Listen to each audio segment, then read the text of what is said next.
Hi everyone, it's Alex King here at Cestrian Capital Research. Welcome to our free webinar that we're doing today, Tuesday the 23rd of April. It's currently 4:15 Eastern for the benefit of the tape. I wanted to do a few things today. First of all, welcome if you're joining live and welcome if you're watching this on the recording. The idea was just to do one of our regular webinars, but to make it open to anyone that wants to come and take a look. And this is just to run through some of the core analysis that we do each week in our pay services. Today we'll cover US equity indices. We'll talk about the S&P 500, the NASDAQ 100, the Dow Jones 30, and the Russell 2000. We'll look at treasury bonds, oil, some sector ETFs, particularly semiconductor, tech, financials, real estate, and utilities. And then we'll look at a handful of single name stocks, being Nvidia, Microsoft, Apple, and Amazon.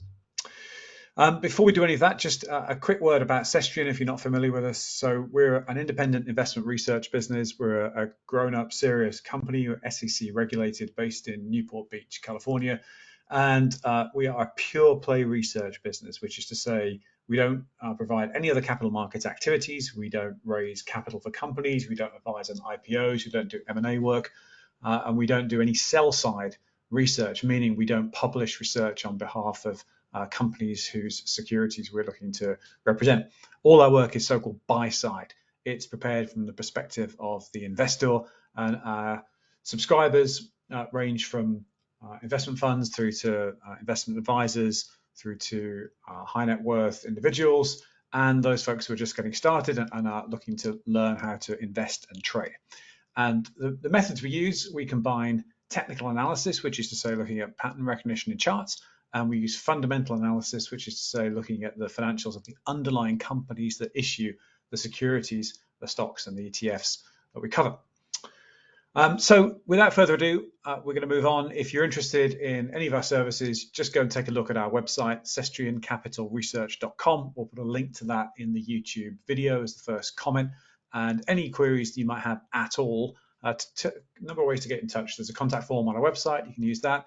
And on this webinar, we'll turn this into open mic shortly. What we'll do is run through the equity indices and then switch all mics on. If you have any questions at all, you can just shout into the system, or you can use the chat platform or the question platform here in the webinar system. Okay, so without further ado, let's look at our disclaimer, which is on your screen right now. So disclaimer, this webinar is intended for US recipients only, and in particular is not directed at nor intended to be relied upon by any UK recipients. Any information or analysis in the webinar is not an offer to sell or the solicitation of an offer to buy any securities. Nothing in the webinar is intended to be investment advice, nor should it be relied upon to make investment decisions. Cestrian Capital Research, its employees, agents, or affiliates, including the presenter of this webinar or related persons, may have a position in any stocks, securities, or financial instruments referenced in the webinar. Any opinions, analyses, or probabilities expressed in the webinar are those of the presenter as of the webinar's date of transmission and are subject to change without notice. Companies referenced in the webinar or their employees or affiliates may be customers of Cestrian Capital Research. Cestrian Capital Research values both its independence and transparency and does not believe this presents a material potential conflict of interest or impacts the content of its research or publications. Okay, so let's start off with US equity indices. So we're going to get a chart on your screen right now. Now what you see here is the S&P 500 in SPY format. That, as you know, is the major ETF covering the S&P 500. And we take a really simple method of analyzing this. We use the so-called Elliott wave and Fibonacci technical analysis methods, many technical analysis methods that work well. I don't think there's any holy grail, it's just a question of finding a system that works for you. But in this system, a cautious way to look at the S&P and where it might top out in the current move is what we call a base case outlook. I think I would emphasize this is a cautious outlook. This suggests that a fundamental top will soon be in and the S&P will roll over and will turn into a bear market before too long. I should say, I'm not sure that this is accurate. I suspect this is too cautious, but this is what the analysis says. Again, this is a cautious take on the S&P. This says, well, start the count at the January 2016 low, which was prior to the previous administration getting elected. If you think back, when the 2016 election was on the cards, it looked like there would be a Republican administration, an unconventional one at that, and the market got itself all freaked out about that until it started to garner some belief, and the market then rose into 2016 and beyond. It put in a local peak, a so-called wave one high, just before the COVID crisis, and then put in a really nice technical drop, a wave two low, the so-called 78.6 Fibonacci retrace down into the COVID crisis lows here at around 220 US SPY, found a floor. Big wave three up, you got a reversal in federal monetary policy here, went from tightening in 2019 to loosening in 2020. Big flood of federal money fueled liquidity reserves of all kinds. Lots of that went into stocks, as you recall, and we put in this wave three high at the end of 2021, early 22, at around 480 on the SPY. It was a nice technical high, 1.618 extension, followed by a bear market in 2022, a 0.5 retrace. That means it dropped about a half of all the value created between the COVID lows and the 2021 highs. 0.5 retrace touched pretty much to the dollar. You know, these things do trade to technicals. This is a language that you can learn to speak. Have a look on our website for the Learn to Speak Market series of articles that can help you with that. There's no paywall on those. And we're currently in, through this lens, a wave five up. And these five wave cycles, not surprisingly, end with a fifth wave. And the fifth wave tends to end on a pattern recognition basis. This is no kind of Nostradamus forecast, and no facts to it. It's just opinion. It's just about pattern recognition for what's gone before. These wave fives tend to end somewhere between the 61.8 and the 78.6 extension of the waves 1 to 3 placed at the wave 4 low, which is a fancy way of saying that if this analysis is correct, SPY will likely top out between 530 and 580 before rolling over and moving into a bear market. Now, that could be. Personally think that is a little bit cautious. And if we take a more bullish look at the S&P, here's what it may look like. Now, again, there's no way of knowing which of these is correct yet, but I personally think that there is more upside left yet in the S&P.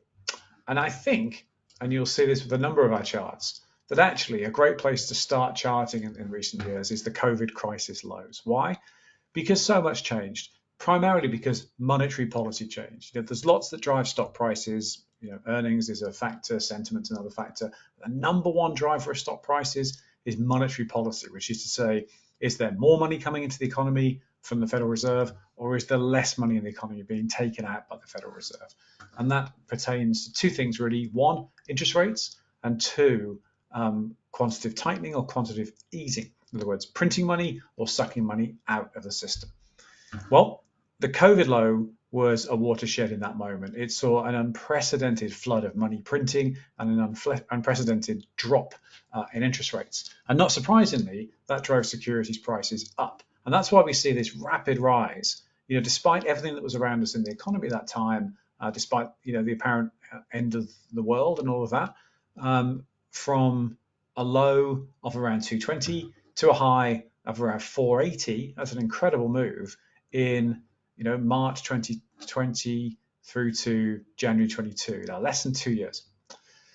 It's also why the bear market happened, because having printed all that money and that led, as we all know, to high rates of inflation, that led to the Fed having to raise rates to reduce liquidity, also stopped printing money and started so-called rolling off assets off its balance sheet, shrinking the Fed's balance sheet, reducing the rate at which it bought government bonds, in other words, sucking money out of the system.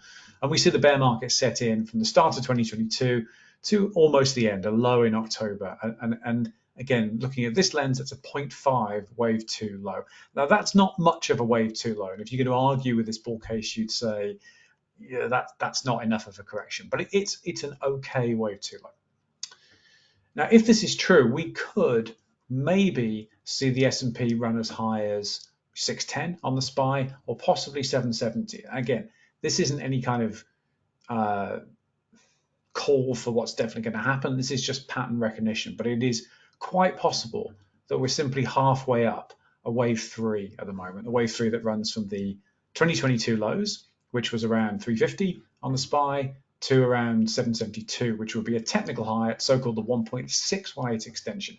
We talk about all these extensions and waves and so on in that Learn to Speak Market series. So if this is new to you, don't worry, it's not as complicated as you think. head to our website and you can find those free articles when you can learn about it. Learn to Speak Market series at sestricapitalresearch.com. If we do see anything like a high like this, then I would expect that to be followed by a so-called wave 4 down. That could drop to 560. It shouldn't, in theory, drop below 480-ish. There's a rule of thumb in this analysis method that says that these wave 4 corrections shouldn't drop below that wave 1 high. But this is all conjecture so far. This is simply to say that in our most cautious outlook, we think there's still, a good 5, 10, maybe 15% still to run in the S&P before a significant change in sentiment from bull to bear, and possibly there's a lot further to run in the S&P. So overall, medium term, looking out the next months, we're bullish on the S&P. Right now, if we were to zoom in, and this is the ES futures, it's probable, I think, that we're going to get another sell-off just to scare the civilians, really. So this was the high put in the 1st of April. We saw a big sell-off last week, as you know, a bounce this week. And there's a good chance, I would say, that we see a revisit of the 2021-22 all-time highs for no reason other than, if you ran, the biggest of big money large accounts and you could afford a 5% or so drop from here, which is no big deal for the largest players in town. But a drop below those 2021 all-time highs would really pierce the bull narrative, I think, and would lead to many smaller shareholders and investors selling, which of course is great for large accounts. So I wouldn't be at all surprised to see these 4,800 on the ES, but the same on the SPX, and let's call it 480 on the SPY, revisited, tested, maybe even broken below, but then reversed back upwards. And if that happens, we'll see. But I would think that's most likely scare tactics rather than any fundamental medium-term change in sentiment. That's the S&P. Broadly similar views on the NASDAQ, but let's just run through it. So here's the NASDAQ in QQQ form. And again, if we look at our base versus bull case outlooks, this is everything on one chart here. Now, again, if we start the chart from the 2018 lows in the case of the NASDAQ, a perfect logical place to start. There was a switch again in monetary policy there. The Fed tightened all the way through 2018, came under pressure from the then administration, as they do from all administrations, to ease up. Switch tack at the end of 2018, loosened into 2019. That gives you the run up here. Then we get the COVID sell-off, the flood of liquidity we talked about. And so if you start the chart at this 2018 low, we get a 1 up here before COVID, 2 low into the COVID crisis, 3 up at the end of 2021, 4 down into the bear market of 22, and we're currently in a 5th wave up that may, in the case of the NASDAQ, have already finished, or we may be into a bear market at NASDAQ. Again, that's not what I personally believe, but it's good, it's technically sound analysis. My own view is there's some more room to run yet in the NASDAQ. QQQ's at 425 right now. Technically, even in a fairly cautious outlook, it could run to 465. That's about another 10% up from here before any change in sentiment down towards a bear market. And I think there is a good chance, again, that we are actually only halfway up this wave 3 in a bull case, starting measuring at the COVID low, same as the S&P. Here's the COVID low here, wave 1 high at the end of 21, wave 2 low, 2022 bear market lows, and then this current wave 3 up. Why might this bullish outlook hold? Well, the economy is in great shape. I find it hard to argue that the economy isn't, as a matter of fact, doing well. All kinds of worries about inflation, employment, consumer debt, all those things. But as a matter of fact, right now, the economy is performing well. Inflation does not look to have gone away, and that's bad for poor people. But inflation is great for rich people because inflation pushes up prices. That means earnings go up because if you are a strong company, you're a price setter. You can put prices up for your customers at a greater rate than your suppliers can put them up for you. So if you do nothing, inflation is great for strong companies. So members of the S&P 500, the NASDAQ 100, inflation is good news for their corporate earnings. What's not good news is the cost of money, rate hikes. So in an election year, there's a chance that the Fed does not hike rates, even though inflation looks to be stickier than expected, but inflation continues. Now that is going to hurt in the end because they'll have to hike rates, and that's the sort of thing that puts in market tops and reverses markets. But for now, that's potentially very bullish for stocks because earnings power. It's potentially bullish for commodities as well, again, because inflation, higher gas prices equals higher oil prices, and so on and so forth. So, right, it's possible that we have this sustained market, bull market opportunity in front of us. Now, as always, it's best to not make a hard forecast and stick to your expectation regardless of fact in front of you. It's best to follow markets and react to what prices do. And if you are a member of any of our services, you'll see that's how we work. We lay out how we think things are going to happen, but we never stick to a thesis when it's proven incorrect by the market, where we'd like to react quickly. We'll just briefly finish on the Dow and then the Russell 2000. So the Dow, under any lens that I can apply to it, looks really bullish. And even in a cautious outlook of the kind we've just outlined, it looks like the DIA can move up from 385 today to, in my view, at least 420, maybe 456. So, a good 10%, 15, maybe 20% up from here without too much stress. And if we were to look at the shorter term chart for the Dow, I'm going to use the YM futures here. Let's go on to the daily. Looks really bullish in the short term. This is over a course of weeks and months. And this is the path it's taken. So we got this sort of reset in the Dow between October 23 and January 24, just a one-time just move up, incredible move from 32,500 on the futures to a sort of new base established of around 37,000, I'm sorry.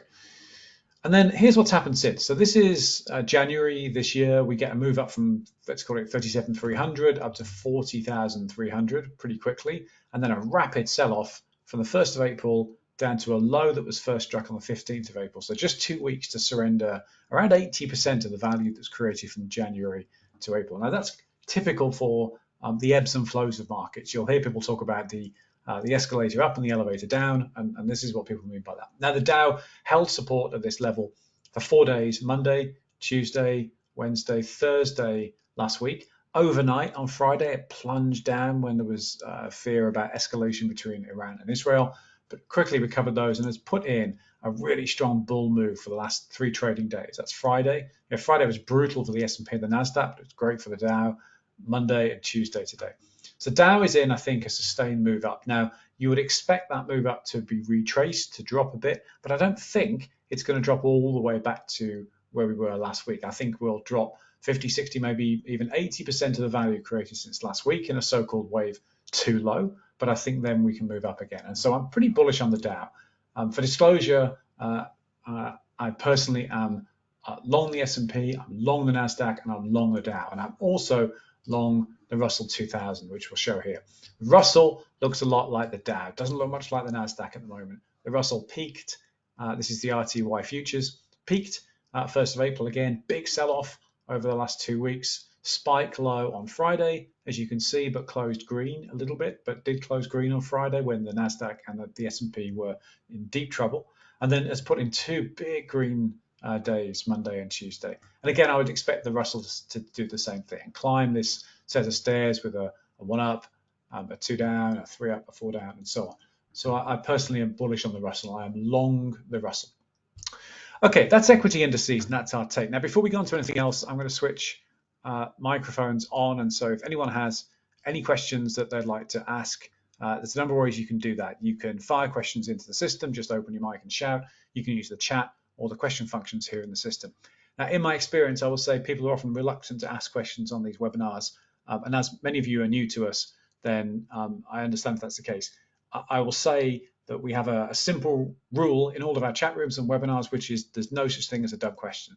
And the reason we say that is because all the best questions in investing and in trading are always prefaced by someone saying, well, this is probably a dumb question, but, and I can assure you, if you have questions, points, comments, observations, they won't be dumb.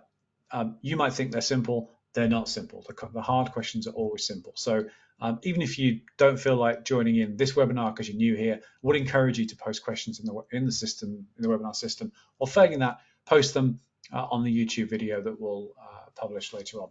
Failing that, you can always reach us on StockTwits or on Twitter or comments on our website. Many ways to get hold of us, but we really value the interaction with our members and subscribers and readers. Okay, let's move on. So let's talk about bonds. Let's talk about government bonds specifically. So uh, this is the 10-year yield. This is a really important indicator both for equities and for bonds.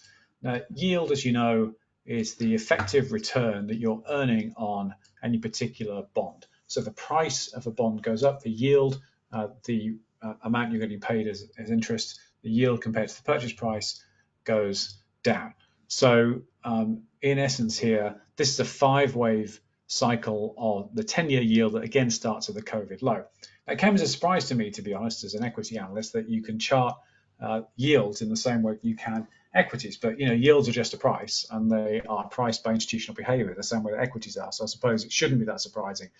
But here we go. So this is the 10-year yield, 0.3% at the COVID lows. So bonds were earning nothing. And then we get a gradual 1 up, 2 down, 3 up, all really nice technical levels, 4 down, and a 5 up, peaking at 5%.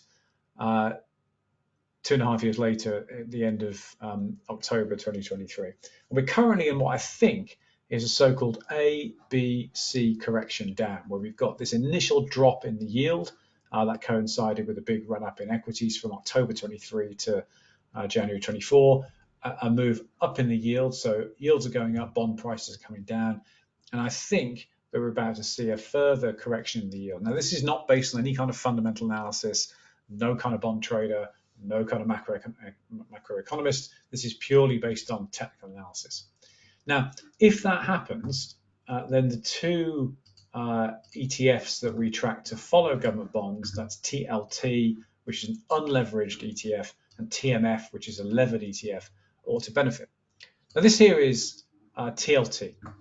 The TLT bottomed, and this doesn't track the 10-year actually. This tracks a handful of US government bonds with 20+ year durations, or maturities, I should say.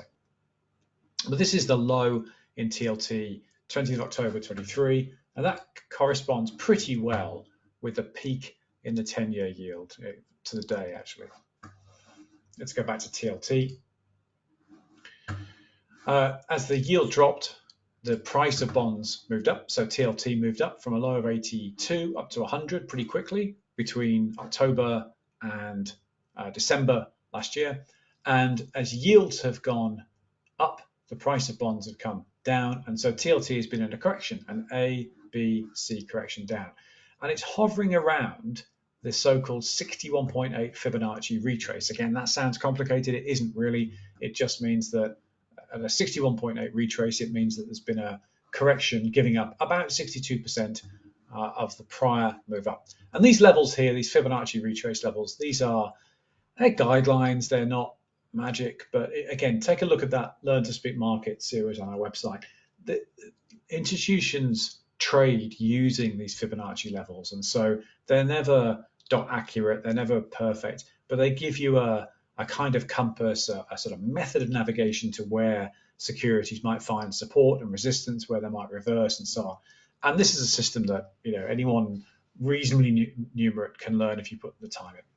So what we see now is what is a probable bottoming pattern for government bonds. And so if that yield starts to fall, then probably government bonds will rise in price. And if so, probably TLT will rise in price. So we think it could rise from a recent low last Tuesday of around 88 up to maybe 108. Could go higher for sure, but a shallow expectation of a bull market in TLT will be up to about 108. And if, like myself, you prefer to use the leveraged ETFs, because although you have to be careful with them, you have to know how to hedge them and so on, they can be pretty useful in getting quick returns. Then TMF, which is a 3 times levered ETF that runs off of those government bonds. You can think of it as a leveraged version of TLT, showing the same pattern. So this is the low, October 23. We get this high in December 23, and leveraged ETFs have more brutal movements than unlevered. That's what the leverage does. So you'll remember TLT had dropped to about a 61.8 retrace, while TMF is hugging really nicely, a 78.6 retrace, which is a very strong signal of a technical low. It fake out low below that on April the 16th last week. But apart from that, it's held on 1, 2, 3, 4, 5, 6 days now. That level TMF of around 45 has held as a low. So I think there's a good chance that TMF can take off, and I believe it can move up to go to at least 68 from the current 45 and maybe beyond. Now, one of the reasons these technical levels are so useful is because you can identify sort of levels below which your thesis is broken. So here is this is our government bond thesis. We think government bonds are going to go up and take TLT and TMF with it. And if correct, they should start going up pretty soon. If we're wrong, a margin of error goes like this. On TMF, it's at 45-ish today, a bit higher, yep. And a reasonable low for our thesis to still be correct is around 41, 42, which is the 88.6 retrace. And if TMF drops below that, well, this chart's just wrong. And so if you'd like to use stops, you can use this, because you could say, well, if I own TMF, I'll stop out at $40.50 or something. So a bit below a technical low to avoid those fake out lows you see so often. If you prefer to hedge, then you could quite reasonably open, if you owned TMF, you could open a position in TMV simultaneously, around now. And then if it looked like TMF was taking off, you could just simply cut bait on TMV, take a small loss, and ride TMF up. Or if it turns out that these things sell off, your TMV will go up in value while TMF declines, and you can cut bait on the long. So there's many ways to use these charts, but learning this method or subscribing to our work, where we post a daily market note covering this stuff every single day for our paying members, this can help you provide a compass, a navigation method to try to make money with pretty much any liquid market, equity indices, government bonds, many, many other things. Okay, I want to move on now to talk about oil. First thing we're going to do is look at the WTI West Texas Intermediate futures. Why? Because futures are a great way to look at asset prices, even if you don't trade futures. I don't personally. Futures scare me. Too complicated, too much leverage, whip around too quickly. It's an institutional game, if you ask me, and not one that I want to play as a non-institution. So this is WTI.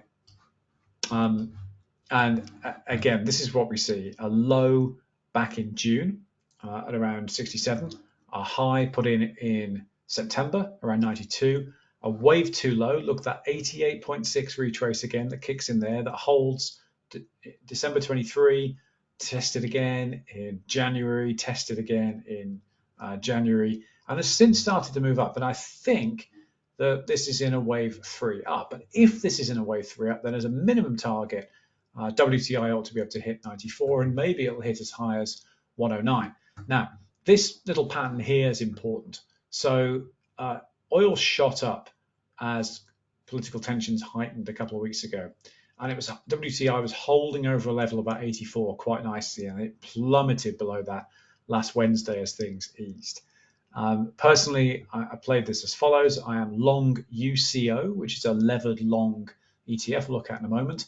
And as that dropped, I hedged it with SCO, which is a levered short ETF on oil. I sold SCO yesterday as oil dropped to pocket gains in that, and my UCO position is now back to more or less break even. And I'm hoping that oil continues to climb, in which case my UCO position should make money. If, however, oil rolls over and starts to sell off, I'll simply buy another SCO position, either an equal value to my UCO long, or perhaps in excess of my UCO long, so I'm net short. Again, these charts can help you do this. Our work can help you do this. Let's look at those ETFs themselves. This is, first of all, USO, which is the unlevered version. And if we look, this is following from the June lows, pretty much the WTI pattern. So it put in a sort of a trade point zero here in May, June last year, a high in September, a sell-off, 78.6 retrace, again that number, down to December last year. And since then, I think, has put in a wave 3 high. And you can see that when it hit the high that was struck in October, it's hit resistance and it's sold off a little bit. And so the question is, does it make a renewed attempt on that high and push through it? If so, that's great for longs. If it retests that high and fails, probably this outlook is not correct, and probably we're in for some weakness in oil again, in which case those short ETFs can come in useful. Let's look at UCO, which is the leverage version. And again, similar chart. Look, here is the June 12 low. Here is the September high. Another 78.6 correction. And you can see that institutions trade using these Fibonacci levels. That's why we use them. Not because they're perfect, not because you don't make mistakes with them, of course you do, but they're a really good navigational tool. And it looks like UCO again is in a wave 3 up. But we'll see a recent correction this last couple of weeks, a bounce up today, and we'll see how that goes. Again, UCO is the long, levered long. SCO is a levered short. I'm personally now long UCO. I was hedged both, and I sold SCO yesterday to bank gains on the short side. Okay, we're going to move on now, and we're going to look at some sector ETFs. And so we cover a lot of single name stocks in our work, 60, 80 stocks, something like that. And we use the sector ETFs both as guidelines for where stocks may be heading, because typically if the tech sector in XLK, for instance, is heading up, then probably so too all the leading stocks in tech. And the reverse is true. If XLF financials is selling off, probably so too are the banks that we cover. So it's a really good way to get a high-level take on where stocks might be headed independently of their individual ebbs and flows. Let's take a look at SOXX. So semiconductors, much in the news of late. And this is SOXX. This is a quite nicely balanced ETF. It's not too overweight NVIDIA. It has most of the leading names in it. You can look up on any website what the holdings are, but you'll see it to be pretty well balanced between most of the leading chip stocks. And our chart here starts in the COVID lows again. We see a wave 1 up that peaks in January 22.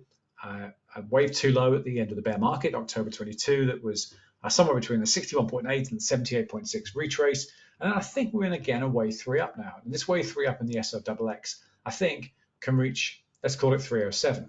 Now, clearly we've seen some weakness in the last week or two, but if you look, it's still working within this overall, ebb and flow up in this wave 3 up. So cautiously bullish on SOXX. I personally am long SOXL, which is the leverage version.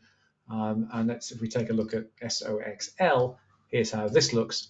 Now these things, these levered ones, they tend to behave in an extreme fashion. And the important thing here is if we look at the low in SOXL in October 22, around $6, we get the wave 1 up into July 23, a sell off into the October low, 61.8 wave 2 retrace, again that number, a wave 3 high that struck in early March, and it's sold off since then. And the key test really for SOXL is, does it drop below 28? The theory of these charts is that these wave 4 lows ought not to drop below the wave 1 high, because if they do, your chart's wrong, basically. It might drop $1 or $2, but not fundamentally, shouldn't fundamentally properly break that $28 high. And so if SOXL holds 28, I think we're probably in for a wave 5 up, and that should reach at least $57, $58, and maybe as high as $70 or beyond. So again, I'm pretty bullish long term on SOXL. I think it's you can see it's a crazy drunk kind of ETF. It's all over the place, relaxing to own it isn't, but you can always use SOXS to hedge it with, and we talk about that all the time in our services. Okay, I want to look at XLK. Now this is, I'm going to say, old line tech mostly, so it's the older, bigger companies, your Microsofts, Oracles, and so on. It's not so much the newer cloud stuff. And again, we've looked at this through those two lenses. We either start at the 2018 lows, in which case we're at the top of a 5th wave up, and XLK is pretty much done. I don't think that's true. I don't think tech is done. And I think this is more evidence for why these medium-term charts should start at the COVID lows. Because if that's true, again, we're about halfway up a wave 3. And XLK, which currently sits around 197, on that basis could make it to 294. Not straight up, not easily, not without some setbacks, not without some vomit-inducing sell-offs. If they made it easy, anyone could do it. But I do think XLK has plenty to run. Yeah, could be flat wrong, of course, but that's what hedging and taking profits is for. So this is only just our take on markets. Of course, there's nothing to be, no certainty about these things. But the chart pattern tells us that XLK could well have some way to run. Let's look at XLF financials. And we cover a good smattering of financials in our work. Many of the top banks, and we're adding to those names soon. And we also cover things like BlackRock and Chicago Mercantile Exchange and one or two other things in financial. Now, financials have been doing great recently. This is the COVID low again, XLF at 1750, puts in a wave one high, January 41, wave two low, really shallow wave two low, just a 50% retrace, and is now, I think, climbing up in a wave three. And you can see what's just happened. It's just hit the high that it struck in January 22, and it's sold off. And this is the market testing and retesting this resistance level. And so we'll see what happens. Either XLF can't break through that 42 level, in which case it'll sell off pretty hard, or it can, in which case it'll probably turn 42 into support and keep rallying. And the way to look at that isn't to have a hard and fast thesis about what's going to happen. It's to watch price and use these levels, use these waves, use these Fibonacci levels as navigation aids to see how it's behaving. Again, there are many technical analysis systems. I don't claim this is the superior one. This is simply what works for us as a business, works for me personally, and we find it a really good lens through which to look at any kind of liquid security. It doesn't work so well for thinly traded microcaps where small volumes can really move the price. Insider buys and sells can really move the price. This works for this technical analysis system, the waves and Fibonacci's, works for high liquidity, institutionally traded names. That's what it's best for. That's what it was designed for. Let's look at XLRE. This is real estate. Now, this I think is an interesting one.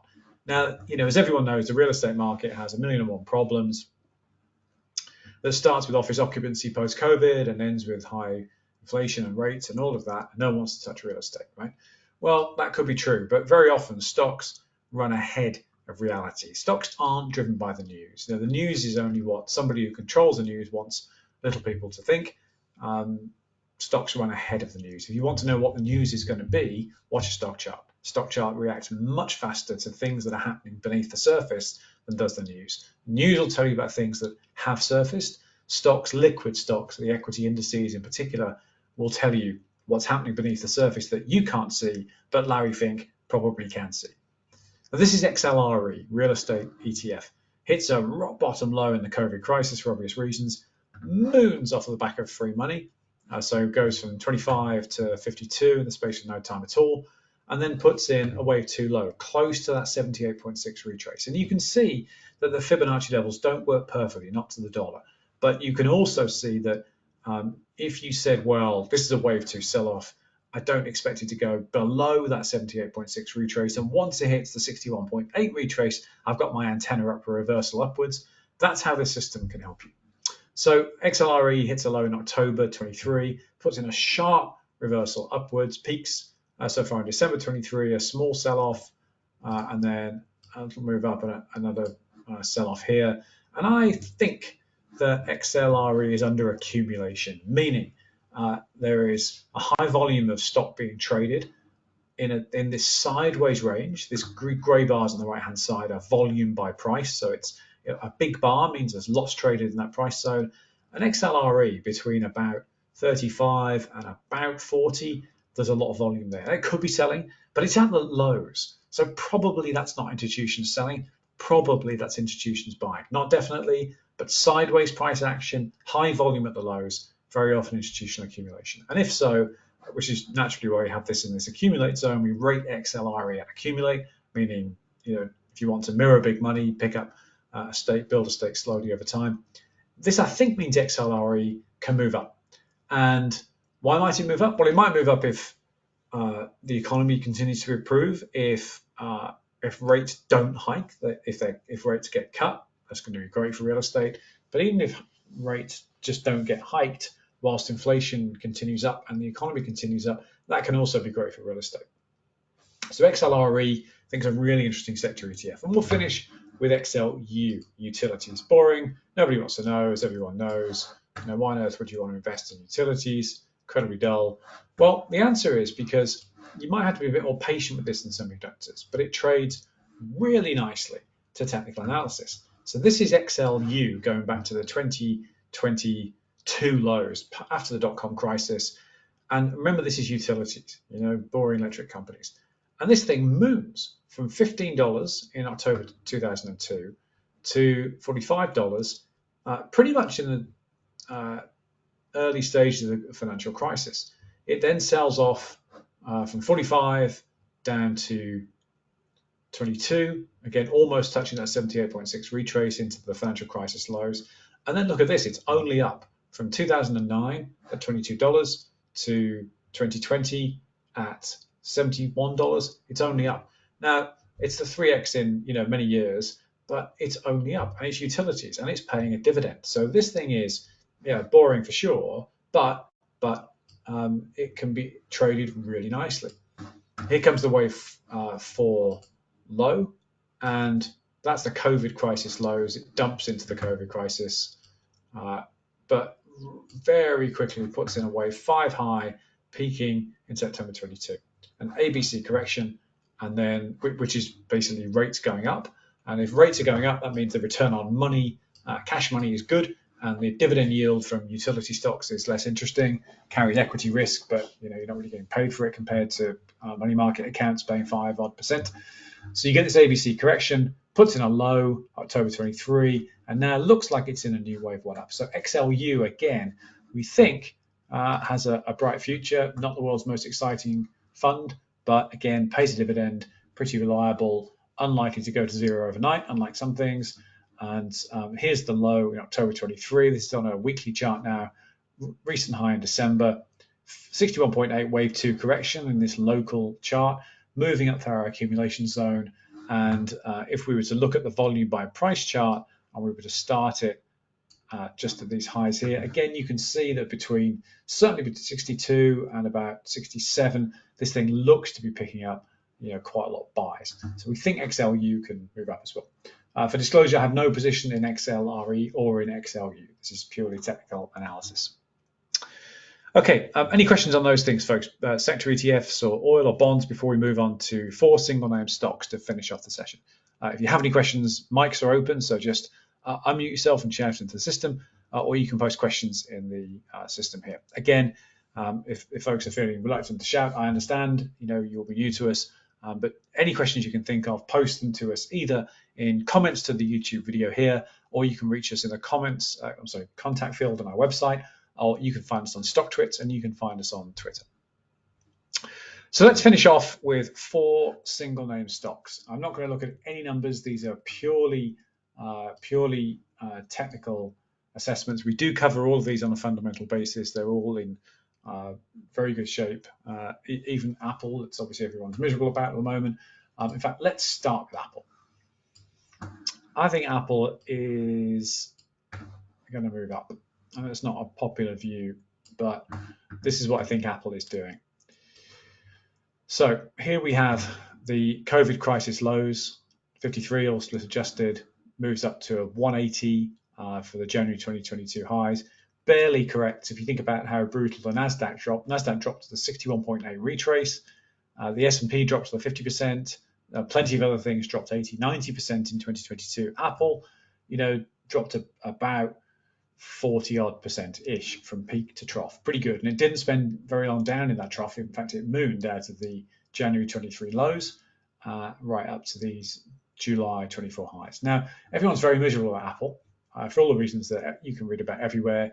But look what the stock's doing. It's just trading sideways in this range, right? Between around 165 and around 193 sideways. And the volume is starting to pick up. So if we were to start the clock here after the stock fell through that range, look at the volume spike here. So that's one of two things in my opinion. That's either institutions selling and retail buying, which it could be because it's trending sideways at highs, and institutions tend to sell at highs and retail tends to buy at highs. But is that true? What's the narrative about Apple at the moment? The narrative about Apple is it's all wrong. There's product weakness, China's bad, lack of innovation, price hikes, FTC, DOJ, blah, blah, blah, blah, blah, blah, blah, blah, blah. All the news about Apple is bad. Well, remember what I said about the news. The news is just what somebody else who controls the news wants you to think. Is it likely that if the narrative is bad about Apple, that's a great time for institutions to sell? And is it likely that if CNBC is telling you it's all over for Apple, is it likely that retail are buying? In other words, is this really the time when this is a dash for the doors by institutions and retail scooping up stock? I don't think so. The time that retail scoops up stocks from institutions is when the narrative is, to the moon forever. And that's the exact opposite of what we see at Apple at the moment. So I think Apple, strangely, is under institutional accumulation. I think Apple's going to move up. So we rate this one at accumulate between around 165 and around 193. And that's driven not by any particular valuation. It's just driven by this volume by price chart here. So what we try to do in our work is mimic what is it that big money is doing? How can we spot what big money is doing by looking at stock charts? Because they're not magic, they're not voodoo, they're just a representation of what the largest account players in the market are doing. And they can't hide from these stock charts. Their trades are recorded and you can't spot them in real time. You can't know what they're going to do tomorrow, but you can see what they're doing slowly over time. And you can be much more nimble than the largest accounts in the world because you can see their behavior, but they can't see yours. At least unless you're placing open limit orders. But if you are careful with your market orders, if you watch them and react, you don't try to anticipate, you can be much, much more nimble than the largest of large accounts. And this is why hedge funds can do so well, even when they're relatively small. So a small fund in the single-digit billions or tens of billions of dollars can move capital in and out much, much faster than a very, very large institution. And that's true for individuals as well. And it's times like this, looking at Apple, that one might have an advantage if you can just use technical analysis correctly. Now, I don't know if Apple's going to dump tomorrow. Perhaps it is this flat wrong. But this pattern to me says that institutions are accumulating. So I'm long Apple, don't have a huge position, have a sizable allocation through TQQQ and through UPRO and through UDAO, which are levered index ETFs. But as a single name stock, I have a modest allocation, but I do intend to pick up some more soon. I do think it can move up contrary to the narrative. Let's look at Microsoft. Microsoft needs its earnings to come in nicely, I think. So it's had an incredible run. Again, whichever way you look at it, whether you start from 2018 or 2020, it's had a fabulous run from the November 22 lows. 213 down here. It's nearly doubled since the bear market lows. And it's a huge company. So for stock to be that volatile to the upside, for that size of a company and that cash generative, predictable of a business, that's remarkable. So I think Microsoft has to deliver good earnings. If it does, and it can keep that growth narrative going, then I think Microsoft can reach 570 in a year or so. If earnings stumble, then the stock's got some problems. I personally had nice gains in Microsoft. I sold out last week. And again, I have sizable allocation to it through my index ETF positions, but it's a single name stock. I figured just de-risk ahead of earnings. And we'll see what happens. Let's look at Amazon. We're going to finish with NVIDIA. So Amazon quietly creeping up while no one's really noticed. This is Amazon's move since the bear market lows. It basically hit its COVID crisis lows again. So here's the March 2020 price, split adjusted $80, $81. It retested that incredibly in December 22. And since then, it's put in a wave one up, a two down. Look where the wave two stopped, 78.6 retrace. Again, this is my point about learning to speak market. And it's since put in a 300% wave three extension to a 186, actually a 190 peak, pretty remarkable. Now, who knows? We could get a sell-off now. But even if we do get a sell-off, if that was, in fact, the wave three high, and we get a wave four retrace down to, let's say, 150 for the sake of argument, the 38.2 retrace, that still means we could see Amazon move up in a final fifth wave high to, let's call it 200 or so. If, in fact, Amazon's got a bit more to run in the near term, up to maybe the 3.1618 extension, up to 206, then we would get a likely shallower sell-off down to maybe 160, and then again a run up to 210, 220, maybe higher. So I think Amazon's in just great shape. And again, I'm not sure that it's particularly well followed by most people. I think people have sort of forgotten about it given how badly it did in the bear market, but it's certainly creeping up on the outside. Let's finish with a big dog. That's NVIDIA. I own Amazon, long Amazon. I also own NVIDIA, both a common stock, and also NVDL, which is a 2 times long levered single stock ETF. NVDL and NVDA I own. So I think NVIDIA has a really good future. On any measure, it is the core of anyone's AI strategy. They have a so far unbeatable lead in product. Revenue growth is incredible. Cash flow margins, incredible. Installed base of developers, incredible. Everything is on fire for this stock.